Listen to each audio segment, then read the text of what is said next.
దేశంలో అన్ని వర్గాల వారికి వర్తించేలా సమగ్ర జనాభా విధానం అవసరమన్నారు ఆర్ఎస్ఎస్ చీఫ్ మోహన్ భగవత్.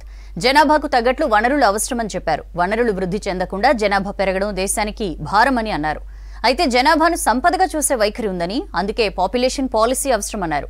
మహారాష్ట్ర నాగ్పూర్లో జరిగిన దసరా వేడుకల్లో పాల్గొన్నారు మోహన్ భగవత్. మహిళల భాగస్వామ్యం లేనిదే సమాజం అభివృద్ధి చెందదని చెప్పారు. ఆర్ఎస్ఎస్ దసరా వేడుకల్లో తొలిసారి ఓ మహిళ ముఖ్య అతిథిగా హాజరయ్యారు. ఎవరెస్ట్ శిఖరాన్ని అధిరోహించిన తొలి మహిళ సంతోషి యాదవ్ పాల్గొన్నారు. దసరా వేడుకల సందర్భంగా ఆర్ఎస్ఎస్ కార్యకర్తలు ప్రదర్శించిన విన్యాసాలు ఆకట్టుకున్నాయి.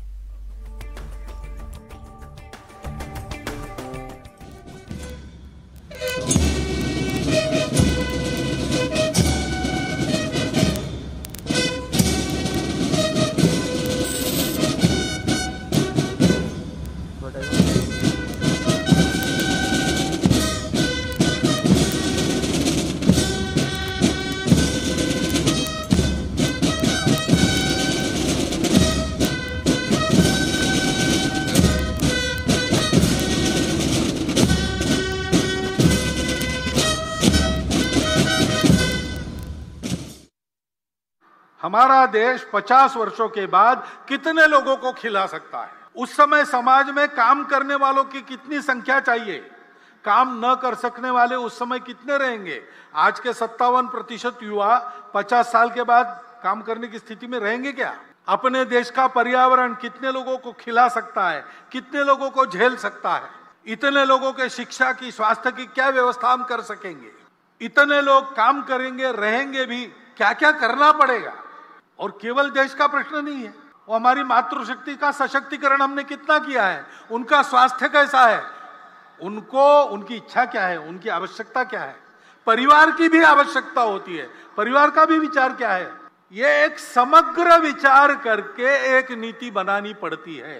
क्योंकि घर के बच्चों को सामाजिक व्यवहार का प्रशिक्षण परिवार में मिलता है। परिवार में संख्या चाहिए, अपने बराबरी के भी 2-3 लोग चाहिए, ऊपर के भी चाहिए, नीचे के भी चाहिए। तो सबसे बात कैसे करना, सामाजिक संस्कार कैसे होता है, अपने अहंकार को कैसे संयमित करना पड़ता है, ईगो मैनेजमेंट कैसी करनी पड़ती है, ये सारी बातें सीखनी पड़ती है। उसके लिए परिवार की संख्या भी चाहिए। और जनसंख्या बहुत कम हो गई तो फिर बढ़ना बंद होता है, तो समाज के समाज लुप्त हो जाते हैं, भाषाएं लुप्त हो जाती है। कितनी भाषाएं दुनिया की बोलने वाले नहीं रहे, भाषाएं समाप्त हो गई। और इसलिए ऐसा समग्र विचार करना चाहिए।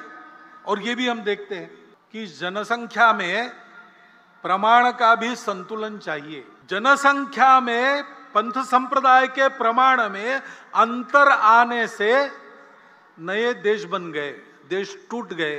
ये असंतुलन जन्मदर एक भाग है उसका, लेकिन जोर जबरदस्ती या छल कपट से, लालच से मतांतरण, ये सबसे बड़ा फैक्टर है।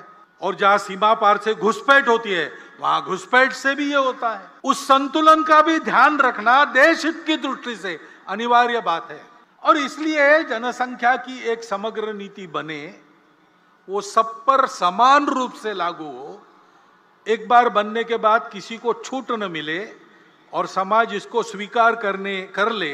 इसलिए उसके लिए मन बनाकर उसको लाया जाए, इसकी आवश्यकता है।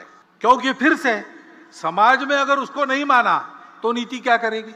समाज स्वीकार करता है, अगर लाभ देने वाली बात है, स्वार्थ की बात है, समाज सहर्ष स्वीकार करता है, उसको लिए समझाना नहीं पड़ता।